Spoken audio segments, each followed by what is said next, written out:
Bapa di sorga, dalam nama Tuhan kami Yesus Kristus, kami bersyukur Bapa di sorga buat malam ini Tuhan, buat ibadah kami Tuhan. Kami rindu Bapa di sorga mengalami perjumpaan dengan Tuhan. Kami rindu Tuhan Yesus mengalami kuasa Tuhan dalam hidup. Itu sebabnya Bapa di sorga, nyatakan isi hatimu bagi setiap kami Tuhan. Singkapkan Bapa di sorga yang tersebut. Bapa, kami rindu Bapa di sorga, setiap yang susah akan dihiburkan. Kalau Bapa di sorga, setiap kami yang beban berat akan diberikan kelegaan. Bahkan Tuhan yang lemah dikuatkan, yang sakit disembuhkan. Bapa, dalam nama Tuhan Yesus. Terima kasih Bapa di sorga. Kami bersyukur kepada Tuhan. Dalam nama Tuhan kami Yesus Kristus kami berdoa. Haleluya, haleluya. Amin. Shalom. Puji Tuhan, Bapak Ibu Saudara kami Yesus. Malam hari ini kembali kita belajar kepada firman Tuhan, karena kita percaya saudara bahwa dunia boleh berlalu, semua boleh saudara ada, tetapi yang kita percaya bahwa firman Tuhan sanggup mengubahkan hidup kita. Amin. Mari kita lihat saudara Alkitab kita dari kitab Injil Matius pasal yang ke-24. Kita akan belajar Injil Matius pasal yang ke-24 ayatnya 37 sampai ayat yang ke-44. Matius pasal yang ke-24 ayat 37 sampai ayat yang ke-44. Kita akan baca secara responsorial.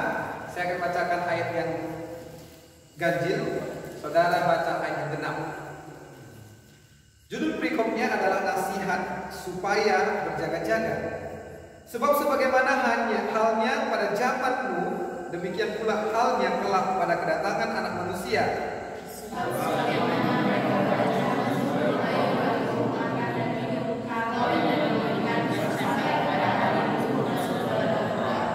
Dan mereka tidak tahu akan sesuatu sebelum air bah itu datang dan melenyapkan mereka semua. Demikian pula lah halnya kelak pada kedatangan Anak Manusia.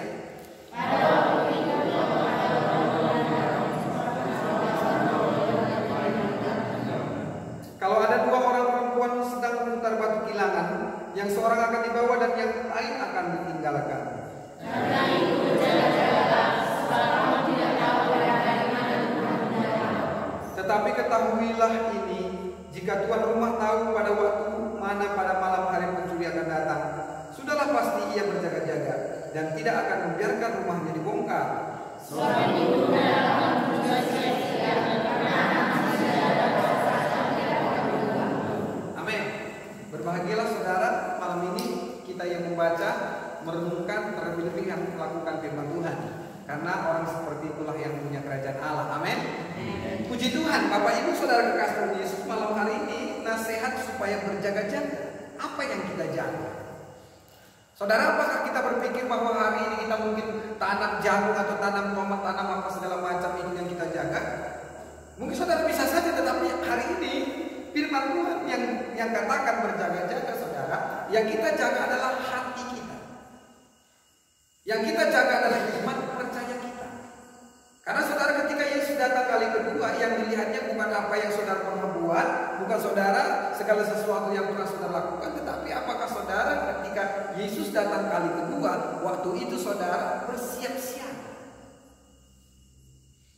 Artinya saudara, kalau kita buka pada 1 Tesalonika pasal 4 dikatakan di sana saudara, pada waktu sangkakala diberi, maka malaikat itu meniupkan sangkakala itu, maka semua saudara yang ada di dalam Tuhan akan mendengar suara itu. Tapi yang tidak ada di dalam Tuhan, walaupun matanya melek, walaupun telinganya ini saudara dia sedang bangun secara jasmani, tetapi dia tidak akan mendengar suara itu. Tapi Bapak Ibu Saudara kasih Yesus, bagi kita yang mengerti tentang firman Tuhan ini, bagi kita yang senantiasa menjaga hati kita, menjaga pikiran kita, menjaga perbuatan kita, menjaga tindakan kita, maka dengar baik Bapak Ibu. Maka waktu itu, walaupun jangankan sudah tertidur, kalaupun saudara sudah mati secara jasmani ataupun nenek kita, istilahnya saudara, opung-opung kita yang sudah meninggal pun, kalau dia percaya dulunya kepada Tuhan, maka pada waktu tanda itu, sekalipun mereka dalam kuburan, mereka akan bangkit kembali dengan tubuh kemuliaan. Dan begitu juga dengan kita. Kita yang memiliki iman saudara, kita yang memiliki ketaatan, kita yang memiliki hidup kekudusan sesuai dengan firman Tuhan, maka pada waktu tanda itu diberi, maka kala itu tertiup saudara, walaupun saudara sedang berbaring, walaupun saudara dimanapun saudara berada, tertidur pulas, maka suara itu akan membangunkan kita. Dan Alkitab katakan, maka kita akan diangkat bersama-sama dengan Dia. Jadi kembali kepada firman Tuhan ini saudara, Alkitab katakan yang 37, sebab sebagaimana halnya pada zaman Nuh, demikian pula halnya kelak pada kedatangan Anak Manusia. Bagaimana zaman Nuh saudara? Ketika Nuh membangun bahtera, ketika Nuh membangun kapal saudara di atas bukit, maka setiap kali orang melihatnya saudara, dia mengejek keluarga Nuh. Setiap kali orang berlalu-lalang saudara pada saat itu, dia mengejek, orang ini kenapa? Kalian sudah gila. Dan di akhir zaman ini, mungkin banyak orang merasa kita gila ketika kita beribadah seperti ini. Mungkin banyak merasa saudara kita ini kurang pekerjaan ketika kita datang kepada Tuhan. Nah saudara, saya takut lama-kelamaan saudara lockdown ini, saudara lama-kelamaan COVID-19 ini, lama-kelamaan saudara virus corona ini saudara mengglobal di seluruh dunia. Maka saudara, saya takut orang sudah terbiasa nggak ke gereja. Karena persoalan-persoalan yang ada, orang sudah terbiasa nggak berdoa. Karena masalah-masalah yang melanda keluarga kita, orang sudah biasa tidak baca firman. Firman berkata, berjaga-jaga. Itu sebabnya Bapak Ibu saudara saya, malam hari ini kita beribadah seperti ini, bukan kita kurang kerjaan, tetapi kita rindu berjaga-jaga. Karena waktunya, kata firman Tuhan, tidak kita tahu kapan waktunya. Ayat 38. Sebab sebagaimana mereka pada zaman sebelum air bah itu makan dan minum, kawin dan mengawinkan, sampai kepada hari Nuh masuk ke dalam bahtera. Dan mereka tidak tahu akan sesuatu sebelum air bah itu datang dan melenyapkan mereka semua. Demikianlah pula halnya kelak pada kedatangan Anak Manusia, melenyapkan mereka semua. Pada saat itu keluarga Nuh berserta istrinya dan anak dan calon menantunya saudara, hanya itu yang diselamatkan. Karena dia percaya, respek, dia respon dia dengan apa yang Tuhan perintahkan kepada dia. Ketika dia melakukan apa yang Tuhan perintahkan, Bapak Ibu, orang berkata kamu gila. Ketika dia melakukan saudara apa yang Tuhan suruh dalam kehidupannya, orang mentertawakan dia. Sering juga kita seperti itu kan? Ketika kita berbicara tentang firman Tuhan, gomena. Iya, adina kata firman Tuhan berhubungan, bersedeja. Orang berkata seperti itu sekarang ini. Ataupun saudara di dalam zaman-zaman seperti ini, saudara, banyak aku lihat di komentar-komentar di Facebook ataupun di media sosial, saudara, banyak mereka bercerita tentang Tuhan. Tapi pertanyaanku saudara dalam hatiku, apakah mereka tahu apa yang mereka katakan itu? Apakah dengan membagikan, men-sharekan sesuatu khotbah atau men-sharekan satu ayat firman Tuhan, apa mereka tahu apa yang mereka sharekan itu? Jangan-jangan hanya di apa istilahnya supaya dinampak keren, supaya dinampak mantap, belum pun dibaca, langsung di-share. Masih dibaca judulnya, oh mantap ini, enggak dibaca terus, langsung di-share. Padahal terakhir-terakhirnya semua ini bohong katanya. Dia enggak baca terakhirnya. Hanya harus seperti itu saudara. Karena takut saudara orang lain lebih dulu men-share. Ada teman saya beberapa kali dia diingatkan saudara di grup PKAG Persekutuan Hamba Tuhan. Kami bilang kalau kita hamba Tuhan pendeta tolonglah yang di-sharekan hanya yang membangun iman lah. Tentang firman Tuhan, tentang keadaan zaman ini. Saudara nanti terus makan pun dia di-sharekannya, gak jalan pun air di rumahnya di-sharekannya. Jadi saudara, mari yang membangun. Kalau bercerita tentang masalah, saya tahu saudara kita punya banyak masalah. Kalau cerita tentang dosa lagi saudara, saya tahu. Mungkin seperti yang selalu saya katakan buat kita, saya adalah orang berdosa. Dan ketika saya mengerti itu saudara, saya datang kepada Tuhan, saya mau saudara melakukan kebenaran firman Tuhan, saya mau saudara taat melakukan firman Tuhan, berdoa membaca firman Tuhan supaya apa? Supaya saya yang berdosa ini saudara dipulihkan. Karena hanya orang sakitlah yang membutuhkan tabib atau dokter. Orang sehat enggak membutuhkan dokter saudara. Jadi hari ini malam ini saya tahu saudara sakit, maka saudara perlu tabib. Saudara kekurangan di dalam hidup saudara, di dalam batin saudara, maka saudara mencari Tuhan malam ini. Jadi pernah saya katakan saudara, orang yang tidak membaca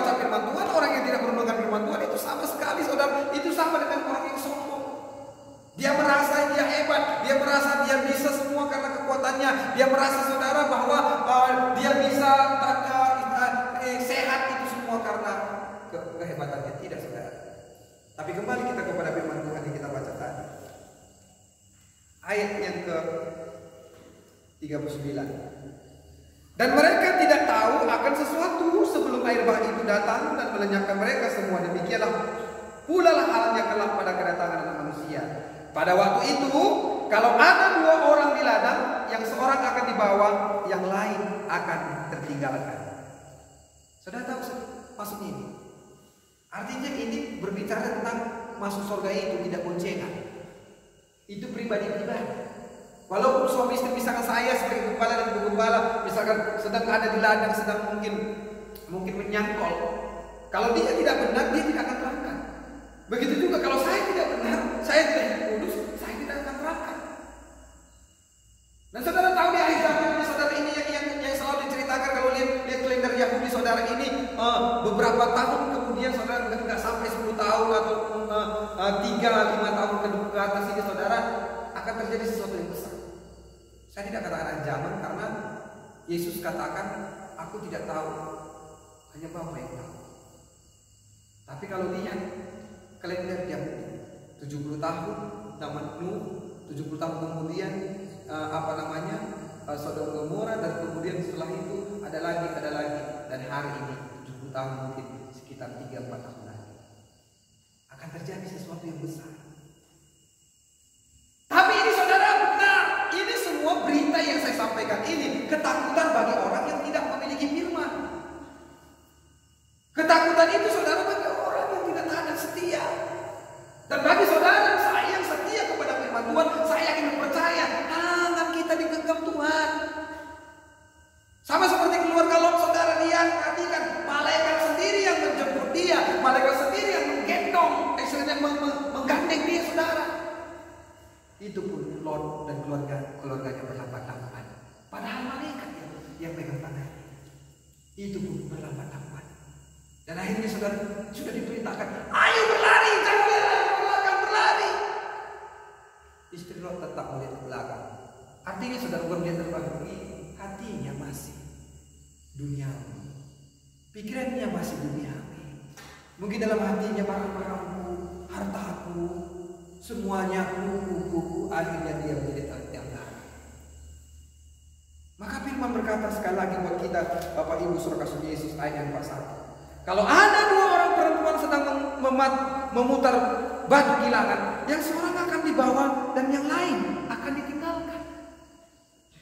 Saudara, saya tidak tahu apa yang terjadi ketika pengangkatan itu, saudara. Makanya Tuhan suruh berjaga-jaga. Apa yang terjadi ketika orang tertinggal? Di dalam pengangkatan, saudara, itu akan terjadi masa tribulasi. Tribulasi ini pengangkatan, maka orang-orang kudus diangkat Tuhan bersama-sama orang-orang percaya ini akan diangkat. 1 Tesalonika 4 hari. Dikumpulkan bersama-sama dengan dia. Dan orang yang tidak percaya ditinggal. Kenapa? Walaupun suara itu seperti dinamit kerasnya, mereka tidak mendengar. Yang selalu berkata Yesus, tutup kuping. Yang selalu berkata seperti kalau Yesus itu bukan Tuhan. Oh Yesus, nanti itu tidak akan masuk dalam bagian. Dan bumi ini akan diserahkan kepada setan. Maka pengerian, saudara boleh baca kitab Wahyu. Apa yang terjadi selama masa antikris itu? Salah satunya saudara tidak bisa menjual dan membeli kalau tidak ikutkan tanda ini, tanda 666. Jadi kemana kita, saudara? Kalau tidak bisa membeli, tidak bisa menjual, apa yang kita lakukan? Kalau tidak ikut dengan mereka dianggap pengkhianat. Kemana kita, saudara? Itu sebabnya saudara saya mengatakan kepada kita hari ini, sebelum hal itu terjadi, mari kita berjaga-jaga. Alkitab katakan, selagi hari masih siang, bekerjalah. Karena ada waktunya datang malam, kita tidak bisa lagi bekerja. Saudara benar, ketika pengangkatan itu di akhir zaman, yang setia, yang taat, yang berjaga-jaga akan terangkat Dan yang tidak berjaga-jaga, yang tidak setia dan tidak taat, dia akan tertinggal. Dan yang tertinggal, saudara dengar baik, Yesus puasa pun saudara selama lama puasa di bumi ini nggak ada lagi artinya. Kenapa? Karena orang percaya sama Roh Kudus sudah diangkat. Di situ pun Roh Kudus, kan Roh Kudus maha hadir kan? Roh Kudus pun ada bersama-sama dengan kita. Setiap kita ada Roh Kudus dalam hidup kita. Itu pun kita tidak berjaga-jaga. Apa jadinya dalam hidup ini kalau orang kudus beserta dengan Roh Kudus sudah diangkat? Maka benar-benar kehancuran bumi ini. Ayat selanjutnya saudara, ayat 42. Karena itu berjaga-jagalah, sebab kamu tidak tahu pada hari mana Tuhan mau datang. Tetapi ketahuilah ini, jika tuan rumah tahu pada waktu mana pada malam hari pencuri akan datang, sudahlah pasti ia berjaga-jaga dan tidak akan membiarkan rumahnya dibongkar. Yang saudara jaga bukan apa-apa. Rumah saudara apa? Hati saudara. Hati kita ini jaga supaya kita jangan jatuh ke dalam pencobaan. Hati kita ini jaga saudara supaya kita jangan jatuh ke dalam dosa. Hati kita ini jaga saudara supaya apa? Supaya kita tidak merasa kita yang paling benar. Saudara coba bayangkan. Kira-kira kenapa kenapa Allah dulu waktu penciptaan tidak menjadikan manusia ini dari emas atau perak? Kan bisa saja saudara kita diambil menjadi bejana mulia itu, saudara ambilnya emas dan perak, dibentuknya lah seperti manusia, lalu dihembuskannya, dinamainya dia Adam hidup Adam, maka terbuat dari emas, kemana-mana dia berkilau-kilau, kilap-kilap. Kan bisa begitu? Kenapa nggak diciptakan Tuhan kita dari emas, perak atau dari berlian? Tapi kenapa Tuhan pilih debu tanah yang tidak ada artinya? Saudara tahu, itu menunjukkan kemahakuasaannya supaya apa? Supaya kita benar-benar mengerti, saudara, kita ini tidak ada artinya tanpa Dia. Kai pela bagi siban, adi laki kesaksian dia, adi laki dibahata campur tangan di masuk ke hunta, kai pela masuk kita baca. Maka di depan kita bersalah lihat nari, belah benar-benar kita sadar kita ini hanyalah debu tanah yang tidak ada artinya. Tanpa Tuhan, tanpa Roh Tuhan, kita ini tidak ada artinya. Jadi ayat yang terakhir Bapak ini, ayat yang ke-44. Sebab itu hendaklah kamu juga siap sedia, karena Anak Manusia datang pada saat yang tidak kamu duga. Saudara, ini firman ini sebenarnya buat orang yang tidak percaya. Buat orang yang percaya, aku percaya saudara, maka Tuhan akan mengingatkan itu. Sama seperti keluarga Nuh. Dia suruh Nuh buat bahtera. Tadi saya katakan keluarga Nuh tadi waktu saudara bilang bukan keluarga Lot, maksud saya tadi. Nuh buat bahtera. Artinya saudara, karena dia hidup berjaga-jaga, maka Tuhan ingatkan dia untuk membuat kapal yang besar itu. Dan hari ini saudara, saya percaya diingatkan firman ini kepada kita karena Tuhan mengasihi kita. Karena Tuhan sayang kepada kita. Tapi kalau hati kita masih mendua seperti yang saya katakan istri Lot tadi, saudara, kalau dia masih mendua hatinya, maka dia akan ketinggalan di tiang garam.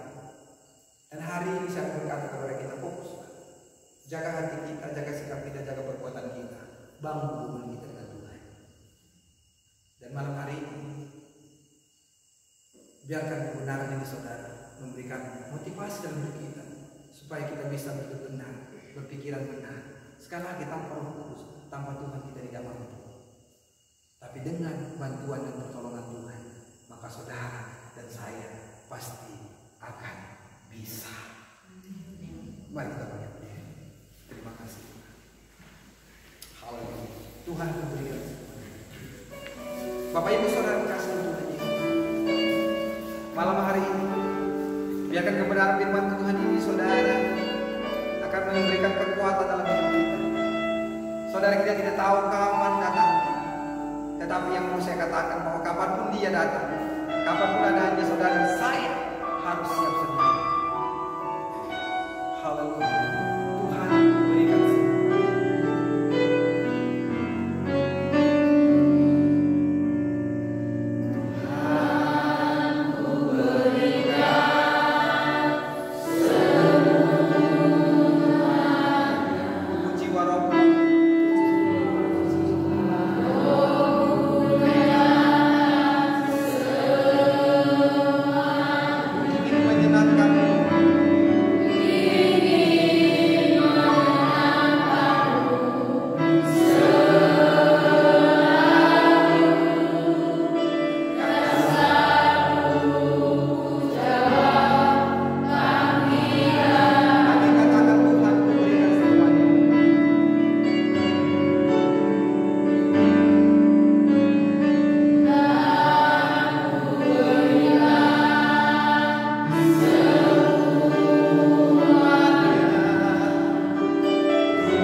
hati dan pikiran kami tidak tersembunyi bagi Engkau Bapa. Dari ujung rambut sampai ujung kalbu kami Engkau mengerti akan hidup kami. Dan malam hari ini Bapa di surga, biarkan pengurapan yang datangnya daripada Allah mengalir atas hidup kami. Tuhan, kuatkan yang lemah, sembuhkan yang sakit Tuhan, hiburkan yang berbeban Tuhan. Malam ini Bapa di surga, kami menerima anugerah itu.